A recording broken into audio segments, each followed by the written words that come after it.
네, 어려운 장이지만 매월 새롭게 시작하고 나면 확인해야 되는 것이 바람의 방향입니다. 코스피 지수로 봤을 때는 가매도 구간에 들어와 있기 때문에 아래에서는 쉽사리 포기하지 말자, 올라갈 때는 조금씩 방어를 하자라는 이야기 계속 해주고 계시는데요. 자, 이번 주에는 어떤 모습의 전략을 세워야 할지 오늘의 강의 지금 바로 출발합니다. 네, 투자자 여러분 반갑습니다. 일단 먼저 오늘 주장이 너무나 내려가서 많이 낙담하고 계실 투자자 여러분들께 위로의 말씀과 아울러서 힘내십시오라는 말씀을 드리면서 강의를 시작할까 합니다. 지금의 시장을 보면서 제가 항상 그런 말씀을 이렇게 드려요. 저는 항상 시장 분석이 제일 중요하다고 보는 사람 중에 하나입니다. 처음에 제가 국고초에 출연하기 전에는 거의 다가 종목만 얘기하고 있었어요. 하지만 제가 나오면서 거의 저는 많은 시간을 사실은 시장 분석에다가 시간을 많이 줍니다. 왜냐하면 우리가 어떤 종목이 잘못돼서 주가가 빠질 때는 다른 종목을 여러 개 매수해서 놓는 소위 포트폴리오를 구성하면 다른 데로 도망갈 때가 있는데, 지금 같은 이러한 트럼프 패닉 사태가 오면서 주가가 빠져갈 때는 도망갈 곳이 없이 온통 다 소나기를 맞아버리는 이러한 모습이기 때문에 역시 항상 시장 분석이 중요하다라고 생각합니다. 또 강의를 시작하기 전에 투자 경험이 오래되신 분들은 이런 생각을 할 수 있습니다. 얘가 질질 끌어서 이렇게 오랜 기간 동안 내려가는 것보다는 차라리 어차피 내가 팔 게 아니라면 차라리 빠른 시간 내에 어떤 의미 있는 지수대에 가서 주가가 위로 올라가는 것을 기다리는 것도 낫지 않느냐라는 이러한 역설적인 얘기도 나오기 시작하는 모습을 보여주고 있습니다. 자, 그러면 일단 그래도 우리가 또 해야 할 일은 해야 되는 거고, 또 내일을 준비하기 위해서는 무엇을 어떻게 살펴볼 것인가 봐야 될 것인데, 그냥 한마디로 트럼프가 만든 잿빛 하늘, 트럼프가 만든 잿빛 증시가 나오고 있습니다. 트럼프의 그 뒤에 가서 내용을 정리해놨지만 오늘도 중간에 고용지표나 이런 게 있었거든요. 그때 잠깐 내려가다가 잠깐 반등을 줬었어요. 고용지표가 조금 좋게 나오니까 자기의 계획대로 가고 있다, 이런 얘기나 중간에 하고, 또 중간에 이제 베트남 얘기도 좀 나올 겁니다. 그런 얘기 나오면서 결국은 좋은 뉴스다라고 하는데, 정작 주식이 밑으로 급락을 하는 것에 대해서는 이럴 땐 어차피 예상된 일이다, 이런 얘기만 하니까 참 어떻게 보면 미국 시장의 투자자들도 한편은 분노가 치솟지 않을까라는 생각도 해보고 있습니다. 그러나 우리가 바꿀 수 있는 부분들도 아니고, 그렇기 때문에 우리는 여기에 따라서 대응하는 전략이 매우 필요하다. 자, 그러면 곧바로 들어가도록 하겠습니다. 자, 앞으로 60일 아주 상징적인 의미가 있다는 것을 이미 아실 겁니다. 결국은 대통령이 탄핵이 되면서 앞으로 우리는 60일 이내에 바로 대선을 치르게끔 되어져 있습니다. 어차피 지금 장세가 우리 내부적인 문제는 점점 해결되고 있는데, 외풍이 워낙 거세게 나오기 때문에 어차피 지수로 움직일 수는 없거든요. 그렇다면 결국 앞으로 60일 동안 어떻게 될 것이냐, 결국은 지수의 장세보다는 철저하게 테마주 중심의 장세가 될 수 없습니다. 이미 일찍이 여러분께는 지금의 장은 칠공주 장세의 패턴이다, 어느 하나의 테마가 장을 주도하는 게 아니라 마치 회전목마처럼 돌아가면서 시장을 끌고 오는 장세가 될 겁니다 라는 말씀이었어요. 그래서 어디 한 군데인가 몰빵을 쳐버리면 상당히 피곤할 겁니다 라는 말씀도 여러 차례 드렸습니다. 그중에 지난주에 이미 여러분께 강조드렸던 것이 제가 했던 K엔터. 맨날 이렇게 우리가 관심주에서 공부할 종목할 때 맨날 얘기하는 것이 있죠. 저희가 하이브 같은 거 얘기할 때 신구님, 우리가 항상 할 때 제목을 누가 온다고 해 맨날? 그렇죠. 맨날 그들이 온다라는 얘기하고 있습니다. 여러분들 이렇게 되면 이 엔터나 그다음에 이 KBT나, 물론 KBT는 중국 말고도 미국이라든지 이런 쪽에 있지만, 이런 관련된 종목은 뭐냐면, 요즘에 저희는 아마 저희 세대들은 가치관에 혼란이 올 것 같습니다. 제가 오면서 저랑 같이 왔던 우리 회사의 최디리가 있습니다. 제가 이런 질문했어요. 자네 혹시 600만 불을 사나이라고 아나? 하니까 얘기만 들어봤습니다 라고 하는데, 여러분들 600만 불 사나이가 누군지 아십니까? 저희는 어렸을 때부터 600만 불을 사나이, 아니면 소부주 같은 미드, 이걸 보면서 성장해 오면서, 또 항상 우리가 어떤 영화 같은 걸 보면 미국은 좋은 나라, 다른 나라들, 미국과 싸우는 다른 나라들은 뭐 그때 기준으로 보면 뭐 독일이라든지 아니면 지금 기준으로 보면은 저쪽 중국이라든지 뭐 이런 다른 나라들은 나쁜 나라 이런 인식을 갖고 맨날 우리가 자라왔던 이런 부분들이 있는데 요즘엔 어떤 생각이 드냐면 특히 최근에 이 주시장이 빠져내는 걸 보면서 어떤 생각이 드냐면 이게 우리의 친구가 누구고 우리의 적이 누군지 헷갈리는 이런 상태가 나오고 있습니다. 결국 그렇다 보면은 이 중국 관련된 이런 종목군단들도 요새 한알령을 해제하는 뭐니 이런 얘기가 자꾸만 나오는 것도 뭐냐면 자꾸만 벌어지고 있는 거죠. 왜냐하면 현재 미국은 전 세계 특히 우방 국가들까지도 등을 돌리는 아마 저희가 주식을 보면서도 이럴진데 아마 저희가 캐나디안이었다면은 아마 이러한 배신감들을 더 많이 컸을 겁니다. 누가 봐더라도 미국과 캐나다는 형제 국가처럼 느꼈을 텐데 왜 캐나디안 사람들이 그렇게 격분하고 왜 미국 국가가 나오면 그렇게 야유를 하고 그다음에 미국 여행을 안 간다고 그러고 왜 그런지 미국 물건도 안 사고 하다못해 우리가 마시는 아메리카노 자체도 왜 캐나디아노라고 이름을 바꿨는지도 이해할 수 있을 것 같습니다. 그러니까 결국은 뭔가가 우리가 그 틈새에 뭘 찾아야 되는데 결국은 이 대선전 60일 남겨놓은 이 상태 속에서는 이 70주 종목군이 뱅글뱅글 돌아가면서 움직이는 장세가 될 것이다. 대신 어디 한 군데다가 몰빵은 절대 금물이다라는 겁니다. 자, 이러한 가운데서 역시 앞으로 70 장세가 되는데 우리가 주목해 볼 만한 그런 부분들은 결국은 대선 정책, 그러니까 대선 정책주는 이게 아닙니다. 여러분들 뭐 쉽게 해서 뭐 이재명 관련주 아니면 누굽니까? 뭐 한동훈 관련주, 뭐 김문수 관련주 이런 어떤 대권 주자의 잠룡 관련주를 얘기하는 게 아니라 누가 나오던 그들이 정책적으로 무엇을 얘기할 것인가는 그 대선 정책주 이런 종목군들과 엔터주, KBT 관련된 뭐 이런 스타일 종목군단들 이거 말고도 역시 있죠. 뭐 조선주라든지 이렇게 누차 말씀드렸던 그런 종목군단들이 있을 겁니다. 이런 70 종목군단들을 우리가 주목해서 봐야 된다는 겁니다. 자, 그다음에 아까 제가 여러분께 참 어이가 없다라고 했는데 맨 밑에 이 글을 맨 위로 뺄까도 고민했는데 결국은 트럼프 행정부에서 매긴 이번에 관세를 보면 펭귄한테까지도 세금을 매긴다? 연별 그 뉴스에서 보셨습니까? 민주당의 소위 의원들은 그렇다고 치더라도 과거 공화당 의원이었던 사람들도 트럼프의 관세 정책에 대해서 상당히 비난하는 목소리가 굉장히 높습니다.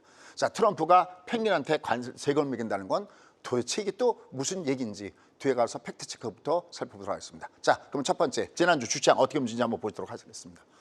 자, 지난주 주장이 바로 이겁니다. 일단 처음에 급락을 줬죠. 바로 우리가 월요일이었습니다. 월요일 여기 장대 몰 주면서 급락을 줬던 날 바로 공매도가 있었던 날이죠.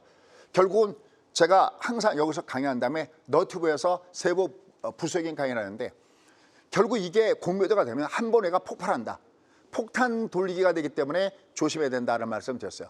하지만 결국 얘가 밑으로 쭉 빠져서 내려가면서 여기가 얼마였냐면 2,500, 여기가 2,450. 요 라인에 들어오면 얘는 순간 물량 공백존이기 때문에 한 번은 튕겨 올라간다 해서 얘가 주가가 위로 올라갔습니다. 근데 중요한 게 있습니다. 급락을 보인 이후에 음선에서 올라갈 때 여기서는 매도였거든요. 그래서 여기서 올라갈 때 이럴 때 매도 공식은 내가 여기서 물렸다 하더라도 이게 이렇게 저점을 뭔가 깨고 내려간다 올라갈 때는 3분의 매도법을 이렇게 많이 권해드립니다. 이 본전 타령하느라고 내려갔다 던져야 될 곳에서 못 던져버리면 이게 올라갔다 이렇게 내려가 버리면 소위 시쳇말로 말짱 도로함이 타버리 돼버립니다.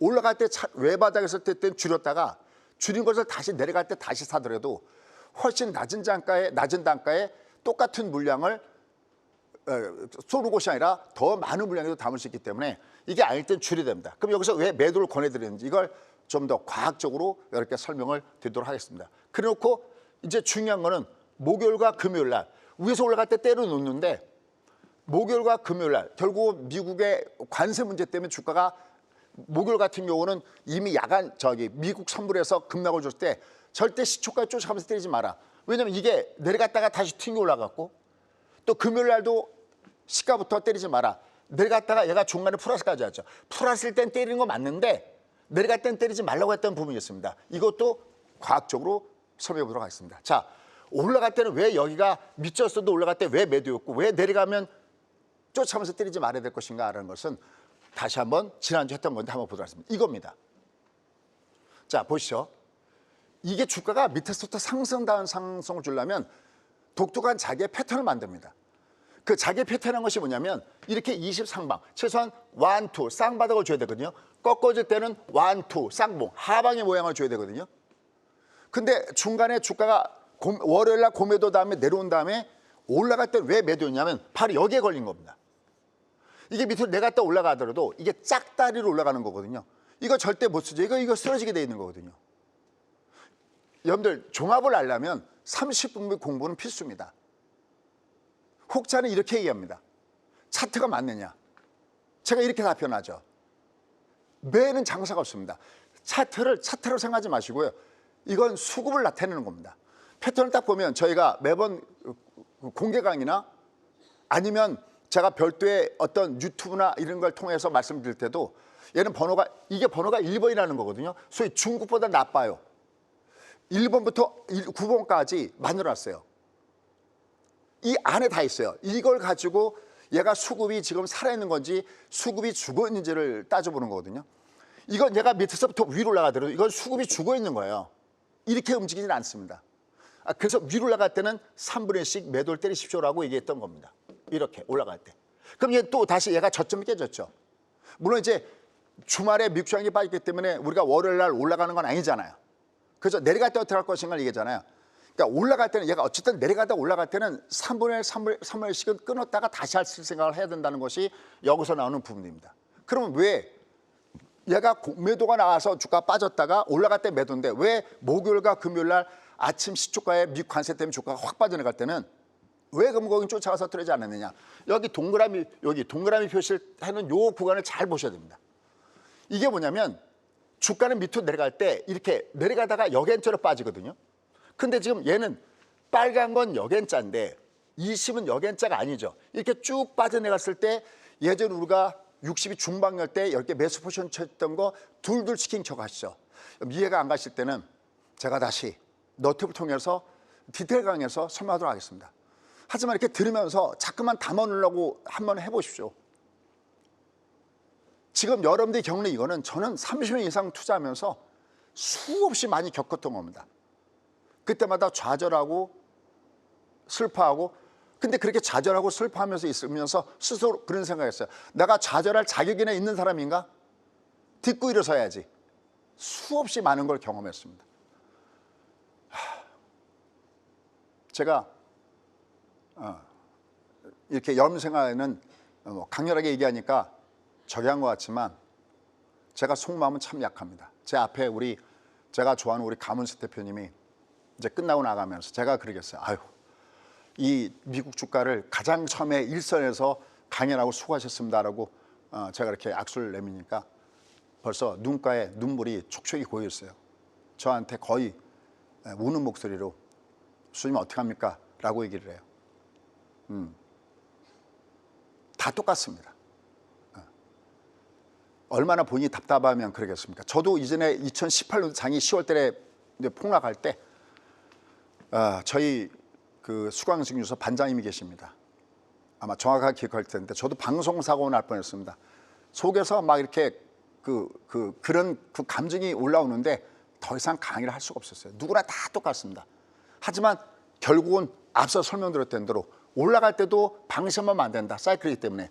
결국 내려갈 때도 여기서는 사이클 때문에 여기서는 또 우리가 너무 포기해서는 안 됩니다. 그래도 국장은 똑같은 얘기 할 수가 있습니다. 밑으로 갈 때 쫓아서 두들겨면 안 됩니다. 올라갈 때 할 게 없습니다. 그거 왜냐면 이게 아직 중방이라는 거죠. 얘가 아직 밑으로 내려갈 때 얘가 중방이다라는 거는 제가 한 장의 주가 지도로 준비했습니다. 한번 보시죠. 이 그림입니다. 자, 동그라미 쳐놨죠. 이게 중방입니다. 이게 중방입니다. 이게 중방입니다. 그러니까 밑으로 내려갈 때 지금 아까 분봉을 보면 이게 하방이죠.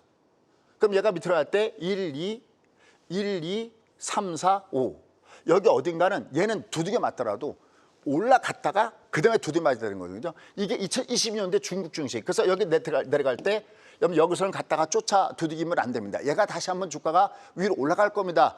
라는 말씀을 드렸던 부분이 있었거든요. 이게 바로 M파동입니다. 이게 내려왔다 올라가야 되거든요. 다시 한번 일로 갈게요. 저희도 이 공부가 돼 있지 않았다면 제가 30년 동안 저도 똑같이 이걸 당하고 이걸 또 당하고 여기서부터 뭔가를 찾아내려고 하지 않았다면 똑같은 거였을 겁니다. 이게 만약에 이렇게 훅 내려갈 때 때리잖아요. 쫓아가면서. 그럼 올라갈 때는 사게 돼 있습니다. 이젠 다시 올라가는가? 이 역사길에 걸린 거죠. 그게 아니라 밑으로 내려갈 때는 여기 의미 있는 존에 들어갈 때는 기다렸다가 대신 올라갈 때는 이게 외바닥이니까 아까 얘기했던데 이거 올라가니까 외바닥가 때려놔야 되고 다시 또 얘가 내려와 있거든요. 이걸 요 그림을 가지고 볼 줄 알아야 됩니다. 그러니까 올라갈 때는 외바닥가 때려놓고 대신 얘가 내려갈 때는 이게 지금 중방에서 빠지니까 이건 견뎌야 되는 하락입니다. 아무 때나 견디는 게 아닙니다. 얘가 밑에서 올라갈 때 견디라고 하는 사람이 각각 되는데 전 그건 절대 반대입니다. 일도 동의하지 않습니다. 내려가다가 얘가 외바닥 올라갈 때는 줄여놔야 됩니다. 얘가 줄일 거는. 근데 이게 밑으로 내려갈 때는 이게 쫓아서 때리면 할 게 없습니다. 이 주가 지도의 흐름을 요 한 장의 그림으로 얘가 지금 우리나라 국장의 모양은 지금 이렇게 내려가는구나. 물론 얘가 내려갈 때 연장파동일 때는 1, 2, 3, 4, 5가 아니라 얘가 9파동까지 내려갈 수도 있습니다. 어쨌든 얘는 다시 뒤로 올라가야 됩니다. 이 사이로 들어와야 됩니다. 그래서 올라갈 때 매도지만 내려갈 땐 투매가 아닌 겁니다. 당연히 지금 미국장이 내려갔으니까 아침에 국장이 아침 시가부터 엄청나게 내려갈 겁니다. 그래도 거기는 갔다가 내동대에 쳐버리면 거꾸로 여러분들 올라갈 때 역사크로 매수하게 돼 있습니다. 왜? 혹시 이거 올라가는 거 아니야? 내가 본전 차려야 되는 거 아니야? 이럴 수가 있습니다. 그걸 여러분들이 염두에 됩니다. 그때는 오히려 견뎌야 되고요. 올라갈 땐 견디는 게 아니라 올라갈 때는 조금씩은 줄여놓는 전략, 줬다 뺐다를 해야 되는 이런 구간에 온다는 것을 염두에 두시기 바라겠습니다.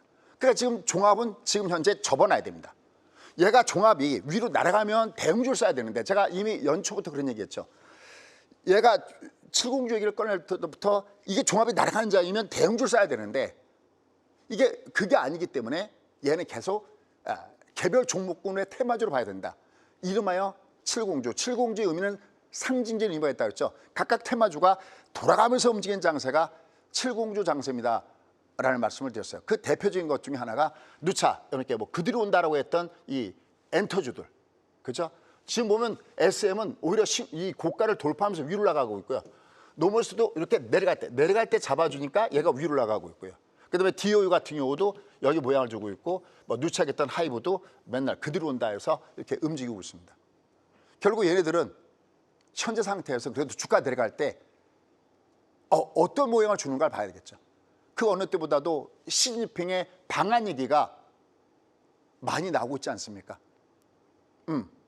또 만약에 6월 달에 지금 빠르면 어쨌든 60일 내려면 6월 3일 이전까지는 대선을 치러야 되는 그런 입장이 있다고 그럴 때 중국 시진핑 주석도 올갈 수 있다라고 얘기 나온 겁니다.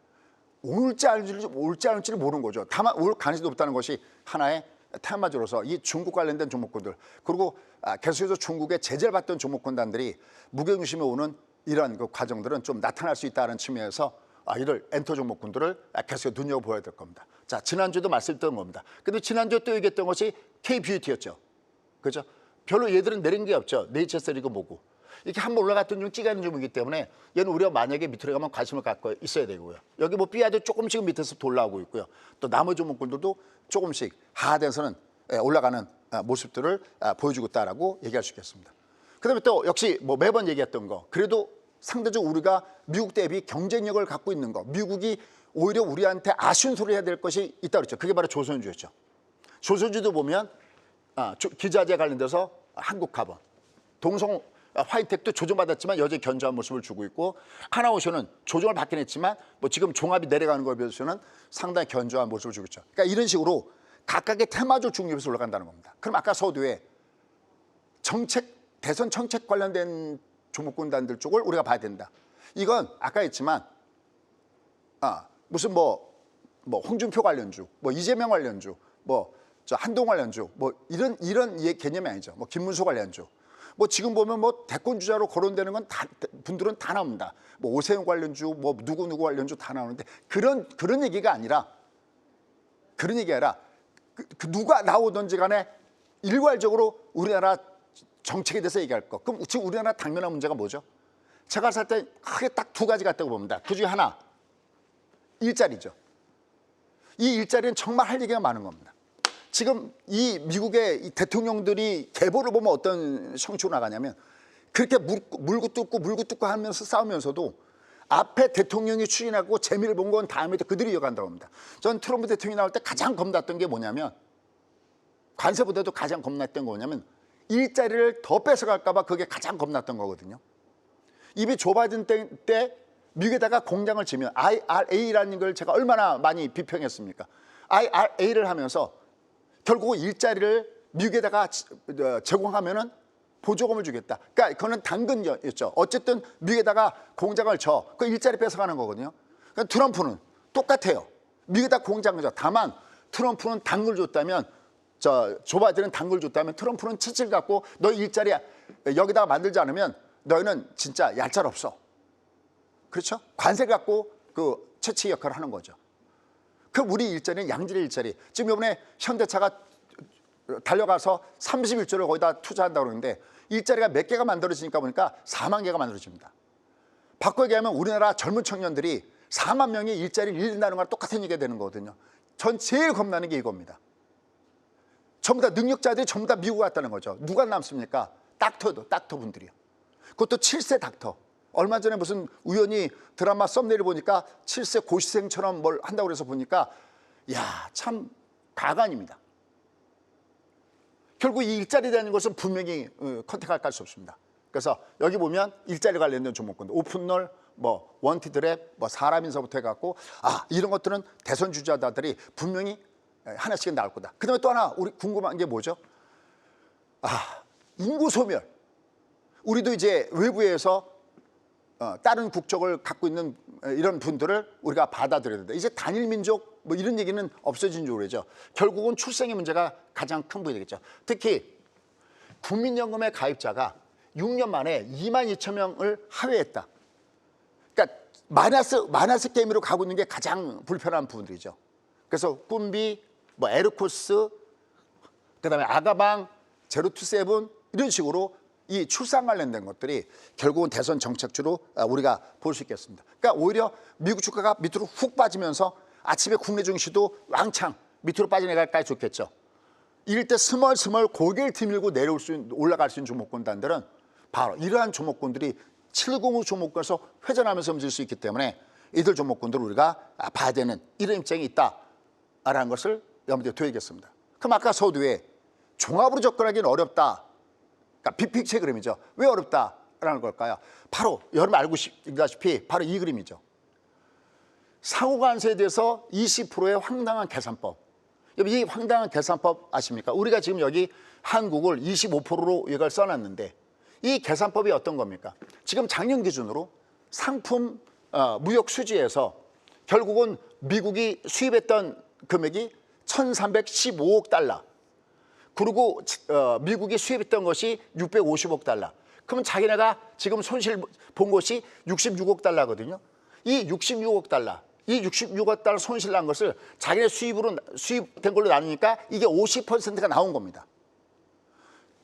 자기네가 손실 본 그 무역수지 적자를 수입액으로 나눠 갖고 그 금액이 그러면 그게 관세라면 이게 그러면 관세 때문에 적자가 됐다는 이런 황당무계한 이런 계산법이 어디 있습니까?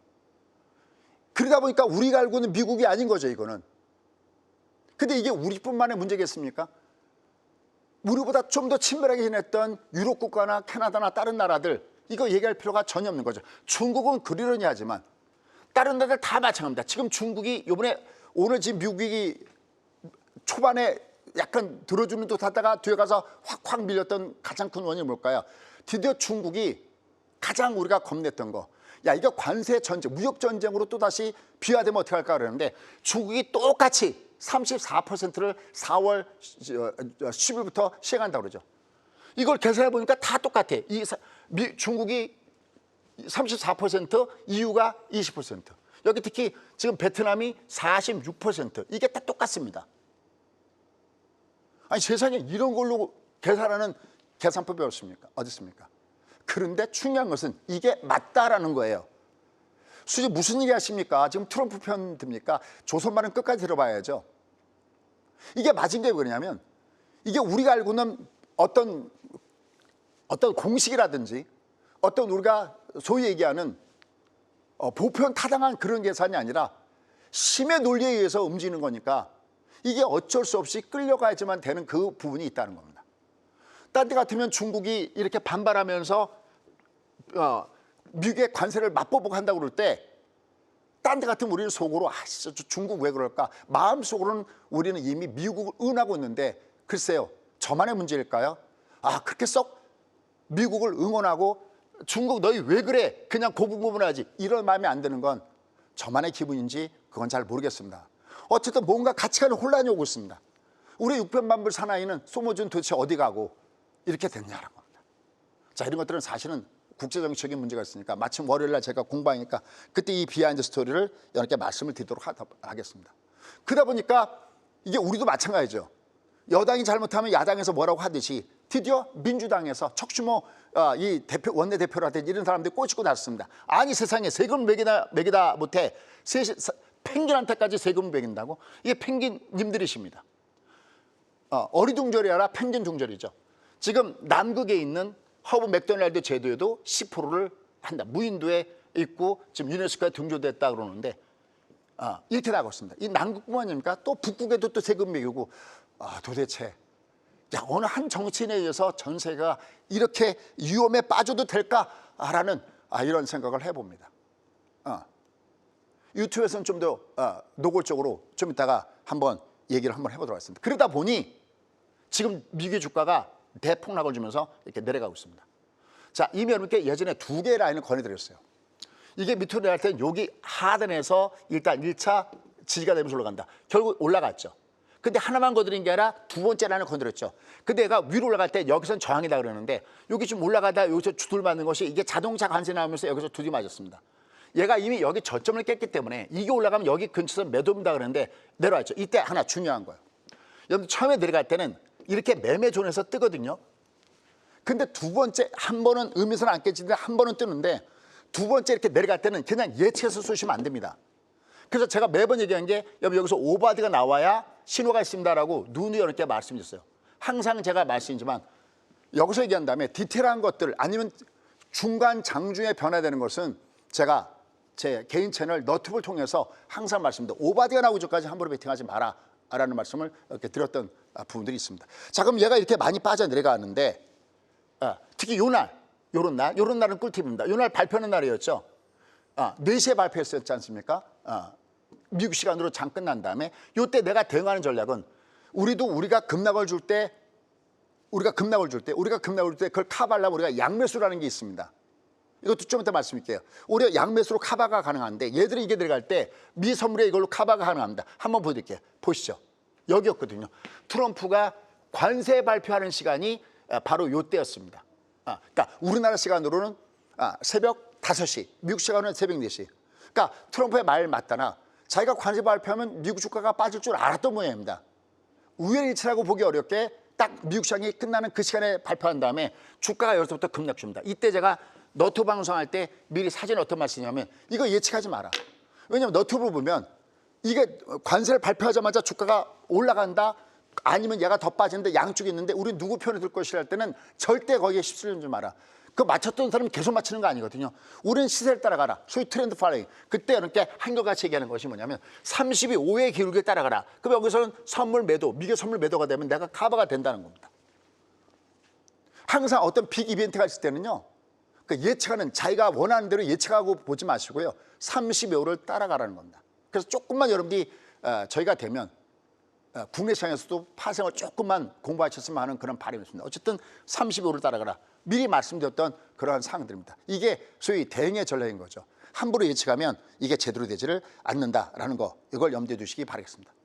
어쨌든 이러면서 미국의 관세 발표가 나오는데 이 관세에 불똥이 얼리 튀었습니까? 글로벌로 다변했던 것이 다 불똥이 터버렸죠. 그 대표적인 그 주가가 바로 애플이 폭락을 줬고 이때 나이키도 여기서 폭락을 줬습니다. 근데 오늘 나이키는 위로 갔죠. 이거 아까 장조 얘기했지만 중간에 뭐가 나왔냐면 트럼프가 베트남의 서기장하고 아주 건설적인 대화를 나눴다. 만약에 미국하고 타협이 되면 미국의 간섭을 제로로 만들려고 한다. 그런 얘기하면서 또 어나운스먼트를 합니다. 하여튼 그런 얘기 나오면 그냥 손살같이 그런 자랑질을 해야 됩니다. 근데 얘만 올라간다고 이게 미국이 이게 돌아서는 건가요? 그렇죠. 결국 이건 뭐냐면 어떤 나라에 대해서 압박을 하고 그 기업에 대해서 압박을 하면 결국은 백기통하고 미국으로 공장지로 들어온다라는 겁니다. 어차피 트럼프가 이번에 관세 정책을 내세우는 주요 정책들이잖아요. 첫 번째는 뭐죠? 현재 적자가 나고는 재정 적자를 메꾸려는 그 부분들이 있는 거죠. 그렇죠? 그다음 두 번째는 뭐죠? 미국에다가 일자리를 창출하는 거죠. 제조업을 다시 부활한다는 거잖아요. 그다음에 세 번째는 달러를 약선상으로 만들면서 국채를 갖다가 강매했다는 거잖아요. 100년 만기를 100년 만기 이자도 이자가 하나 없다 그러면 1억을 투자했다. 그럼 이게 100년 후에 돈이 얼마 될까요? 과연 1억짜리가 100만 원 가치를 했을까요? 이건 뭐 정말 칼만 안 쳤을 뿐이지 다음 얘기는 안 해도 아시겠죠. 이게 소위 심의 논리, 이런 논리로 흘러가고 있기 때문에 이게 도대체 누가 우리의 편인지 이게 과거의 잣대로 알기가 굉장히 어렵다는 겁니다. 다만 어쨌든 나이키는 오늘 조금 올라갔는데 얘는 올라가는데 그러면 얘는 지금 나이키나 아니면 룰루레몬이나 이것들은 베트남의 공장을 주려고 하고 있는데 지금 애플은 그게 문제가 아니라 베트남에도 있지만 인도에도 있고 그다음에 중국에도 있고 거기다 또 중국은 또 보복 관세 갖다 때려버렸으니까 얘가 이렇게 밑으로 가면서 역시 여기에 되는 종목군들이 직격탄을 맞고 있는 이런 모습들을 보여주고 있다라고 볼 수가 있겠습니다. 자, 이런 부분들을 염두에 두시고 여러분들은 시장을 바라보시면 되겠습니다. 자, 그러면 어쨌든 자 이거 제가 조금 데이터가 차이가 있을 수 있습니다. 제가 새벽에 꺼내긴 했지만 종가 나니까. 그럼 자 얘가 의미선에서는 한 번에는 떴다가 두 번째 갈아졌는데 그럼 도대체 얘가 내려가는데 너는 어디가 의미가 있느냐는 겁니다. 이렇게 일봉에서 저게 의미선이 깨져버리면 빨리 어디로 가야 되냐면 월보로 가야 됩니다. 자, 월봉입니다. 자, 이 과거의 행적들을 가만히 보면 얘가 통상 요게 24개월 선입니다. 요게 24개월 선이고요. 요게 72개월 선이거든요. 통상 얘가 진짜 우라지게 이렇게 주가가 많이 빠져 내려갔을 때는 72개월 선을 마주손으로 해서 밑에서부터 뜨는 이런 모습을 보여주고 있고 그다음에 조금 이게 내려갔을 때 웬만하면 요 앞에 24개월 선에서 닫고 올라가고 아니면 요 사이에서 주가가 뜨는 경우가 많이 있습니다. 요게 24개월 선의 라인이 바로 5163인데 여기를 오늘 지금 깨고 내려가고 있죠. 5100을 깨고 내려갔으니까 요 그래프를 조금 더 연장해서 그러면 얘가 이렇게 지금 깨고 내려가고 있는 모습입니다. 그러니까 결국은 월봉상에서도 의미 있는 지수대에 들어오기 시작하고 있습니다. 그다음에 이게 만약에 진짜 미국이 경기 침체로 간다면 이 라인 지나가는 라인이 4200선 라인이었습니다. 여긴 바로 72선. 여기 어디선가 얘가 움직인다는 겁니다. 그럼 여기서 이제 이런 질문이 들어옵니다.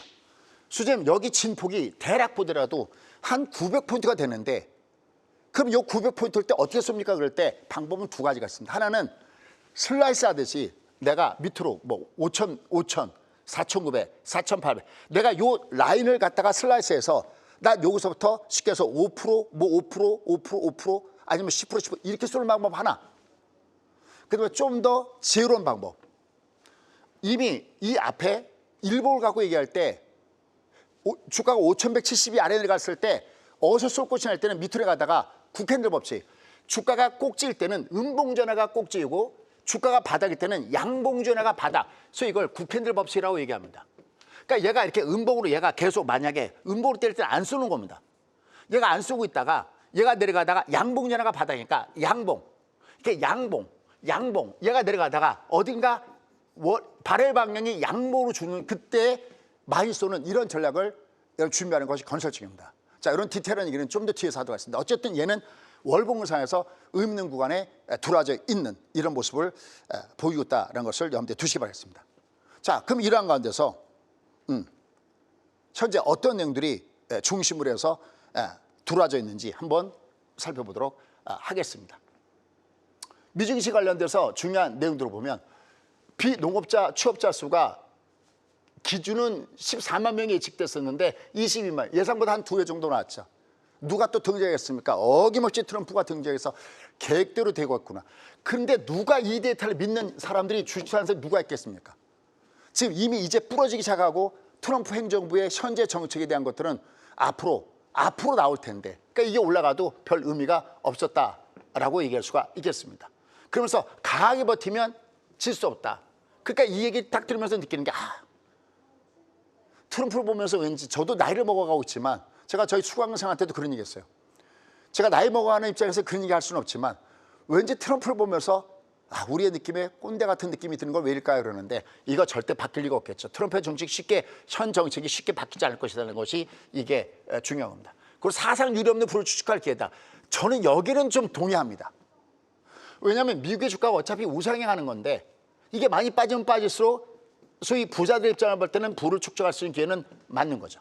그다음에 오늘 베트남처럼 놀라운 제한이 있으면 관세 인하를 수용하겠다라는 게 더 맞는 거죠. 하지만 결국은 오늘처럼 중국이 4월 10일 날 미국 제품에 34% 관세를 부과했듯이 이제 앞으로 다른 나라들, 캐나다, EU, 다른 나라들이 어떻게 나오느냐가 또 한번 이게 쉽게 마무리되지는 않겠다라는 그런 부분을 하고 있습니다. 결국 이렇게 되니까 트럼프는 중국이 패닉에 빠졌다 뭐 이런 얘기를 하고 있고 JP모건은 이렇게 되니까 세계 침체의 가능성은 굉장히 높게 제시가 되고 있고 또 일부에서는 2분기 연속 역성장에 대한 얘기도 나와 있고 뭐 IMF에서 바라보는 얘기들도 현재 나와 있습니다. 그러면서 트럼프가 제롬 파웰이 등장하기 전이었어요. 제롬 파웰의 정치질 그만두고 금리 내려야 이게 결국은 트럼프의 그게 나오는 거죠. 금리를 내리기 위해서 이런 일들을 예전에 제가 음모론 같은 거 얘기했었죠. 금리를 내리기 위해서 저런 일들을 벌이고 있는 것이 아니냐라는 이런 해석들이 나오고 있는 겁니다. 어쨌든 현재 이런 상황을 보면 트럼프는 지금 상태에서 우리가 소개하는 트럼프 풋 이게 지금으로서는 좀 힘든 그런 얘기가 되겠죠. 저 밑바닥에 있는 이 뭐 4,500선 라인 어딘가 라인에 들어와서 얘가 그러면 모를까. 현재로서는 아직까지는 트럼프는 미동도 하고 있지 않는 이런 모습들을 보여주고 있다라고 얘기할 수 있겠습니다. 결국은 중국이 맞보복 관세가 나오니까 알리바바가 급락을 주고 있고 징동닷컴이 밑으로 급락하는 이런 패턴의 모습도 보여주고 있습니다. 자, 그러면 이런 가운데서 우리가 트럼프 풋이 아니면 제롬 파웰 풋은 있는가? 과연 연준은 지금 금리를 내릴 준비를 하고 있는가? 라는 부분들이 있는데 이게 어제 나왔던 제롬 파웰의 내용들을 한 겁니다. 일단 여전히 경제는 양호하다라고 하고 있고 다만 불확실성이 증가하고 있고 하방 위협도 증가하고 있다. 근데 여러분 며칠 전에 또 제롬 파웰이 지난번 코로나19 때의 그 트라우마 요번에 이 관세로 인한 물가 상승 인플레이션은 일시적이다 그러는데 요번에도 또 틀리게 생겨버렸죠. 제롬 파웰도 이번에 임기 끝난 다음엔 역대 최고 무능한 사람 중에 한 사람을 찍히지 않을까. 그 일시적이라는 말만 좀 안 했으면 좋겠는데 어쨌든 계속 이제 비로소 왜냐하면 이번에 미국의 트럼프의 관세 인상이 예상했던 것보다 훨씬 크게 나타나고 있다. 그러니까 인플레이션을 갖고 오고 성장 둔화를 가져올 수 있다. 이제 뭐냐면 입장을 180도 휙 바뀌어버렸습니다. 그러면 제롬 파웰이 그러면 금리 인하를 빨리 가져올 수 있을까? 근데 여기 연준은 더 명확하기 전까지는 기다릴 거다. 선수에 예측하기 어렵다. 그리고 여기다가 또 하나 깔죠. 1년 정도 지나면 괜찮을 거야. 그리고 시험률은 아직 매우 낮다. 아직 그러니까 연준 풋도 현 상태는 없는 이런 모습이 되고 있습니다. 그러니까 지금장은 우리가 그냥 많이 빠지면 과매도 때문에 뜨는 이런 부분들 외에는 아직까지 좀 더 힘든 이런 모습을 주고 있습니다. 이런 관계에서 다음 주 이벤트를 쭉 여러분이 한번 보시면 좋겠습니다. 의사록이 공개가 되고 있고 특히 다음 주에 CPI가 발표가 되죠. 그다음에 PPI가 발표가 되죠. 이 물가가 어느 정도 잡히는 모습을 줘야 미국은 금리 인하라는 그런 카드를 기대할 수 있을 텐데 자 이런 부분들은 제가 뒤에 가서 좀 더 자세히 말씀드리겠습니다. 자, 그럼 결론. 자, 나 어떻게 대응해야 돼? 자, 결국 얘는 여기가 한번 닿았다가 튕겨 올라갔어요. 그럼 우리는 이 밑에 얘가 5도 중방이지만 여기는 아닌 중방이지만 20도 내려가면 이게 중방이거든요. 그럼 그 아래 최하단선 라인 바로 여기 우리가 알고 있는 2399 아래 요 라인 요 라인서부터 바로 밑에 있는 저점대 2350선대 라인 요 라인에 코스피는 의미 있는 라인이 걸쳐져 있고 그다음에 이미 코스닥은 여기서 지금 뜨고 있죠. 얘는 지금 이미 요 라인을 거들었죠. 이게 5는 이미 하방이기 때문에 20이 중방인 요 라인에 들어올 때는 역시 우리나라 시장은 하단에서는 다시 끌어올리려고 하는 그런 모습을 줄 가능성은 굉장히 높습니다. 여러분들 휴일에 이제 주말을 보낼 텐데 이런 말씀으로 마감할까 합니다. 올해는 미국이 빠지는 것에 비해서는 이미 이번 주에 나타났잖아요. 우리는 공매도 우린 세 가지가 겹쳐졌죠. 공무에도 있었죠. 관세에 있었죠. 대통령 탄핵 문제에 있었죠. 이 세 개를 우리는 나름 견고하게 겪어냈습니다. 이건 아까도 했지만 얘는 내려갈 때 그냥 안 빠집니다. 왜? 항상 차트는 지나가면 항상 맞습니다. 얘를 보면 얘는 하방인데 얘가 중방입니다. 이게 중방이니까 밑으로 아침에 훅 빠지겠죠, 당연히. 이때 여러분들은 쫓아가면서 투명하시면 안 됩니다. 설령 그게 내려간다 하더라도 얘는 이게 물론 이게 훅 빠지면 이게 내려가봤자 왜 받으니까 이것처럼 올라갈 때 또 매도를 때려야 되겠지만 실상 미추홀할 때 급락하는 그런 장은 아니다. 그래도 국내장은 비교해서 본다면 미국보다 훨씬 좀 낫다라는 쪽이고요. 그다음에 미국 증시에 대해서는 부족한 부분들은 아까 월봉사에서 의미에서만 말씀드렸죠. 거기서 어떻게 대응할 것인가 잠시 후에 10시 반에 뵙도록 하겠습니다.